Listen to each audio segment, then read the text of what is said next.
మంగళవారం జిల్లా కలెక్టర్ ఇలా త్రిపాఠి కొండమల్లెపల్లిలోని తెలంగాణ సోషల్ వెల్ఫేర్ బాలికల రెసిడెన్షియల్ పాఠశాల కళాశాలను ఆకస్మికంగా తనిఖీ చేశారు. ఈ సందర్భంగా హాస్టల్ వంటగది, స్టోర్ రూమ్, కూరగాయలు, బియ్యం నిల్వ ఉంచే స్థలాలను శుభ్రం చేసే స్థలం, తరగతి గదులను, కళాశాల పరిసరాలను పరిశుభ్రతను పరిశీలించారు. అనంతరం కలెక్టర్ మాట్లాడారు. మంగళవారం జిల్లా కలెక్టర్ ఇలా త్రిపాఠి కొండమల్లెపల్లిలోని తెలంగాణ సోషల్ వెల్ఫేర్ బాలికల రెసిడెన్షియల్ పాఠశాల కళాశాలను ఆకస్మికంగా తనిఖీ చేశారు.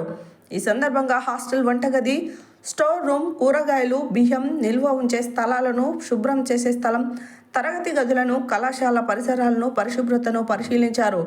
గతంలో తాను సందర్శించినప్పుడు పాఠశాలలో అపరిశుభ్రత సరిగా లేదని, ప్రస్తుతం కిచెన్తో పాటు పరిసరాలు అన్నీ శుభ్రంగా ఉండటం, అలాగే బియ్యం నిల్వించే చోట స్టాండ్లు ఏర్పాటు చేయడం, కొత్త స్టవ్లు, కూరగాయలకు స్టాండ్ ఏర్పాటు చేయడం పట్ల కలెక్టర్ ప్రిన్సిపల్ను, సిబ్బందిని అభినందించారు. వంటగదిని, డైనింగ్ను, బియ్యం, కూరగాయలు నిల్వించే ప్రదేశాలన్నింటినీ ఎల్లప్పుడూ శుభ్రంగా ఉంచుకోవాలని చెప్పారు. అనంతరం జిల్లా కలెక్టర్ 8వ తరగతి ఏ సెక్షన్కి వెళ్లి విద్యార్థులతో ముఖాముఖి మాట్లాడారు. విద్యార్థినులతో ఇంగ్లీష్, మ్యాథ్స్పై వివిధ రకాల ప్రశ్నలను అడిగి జవాబులను రాబట్టారు. నాలెడ్జ్, స్పెల్లింగ్తో పాటు మ్యాథమెటిక్స్లో అడిగిన అన్ని ప్రశ్నలకు విద్యార్థినులు సరైన సమాధానాలు చెప్పడం పట్ల వారిని అభినందించి చాక్లెట్లు పంపిణీ చేశారు.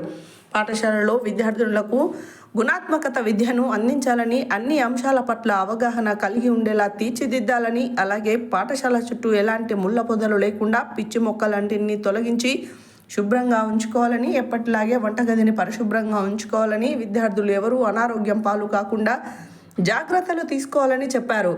జిల్లా కలెక్టర్ వెంట పాఠశాల కళాశాల principal M. Fourisha, Kondamallepalli MPDO Balaraju Reddy తదితరులు ఉన్నారు.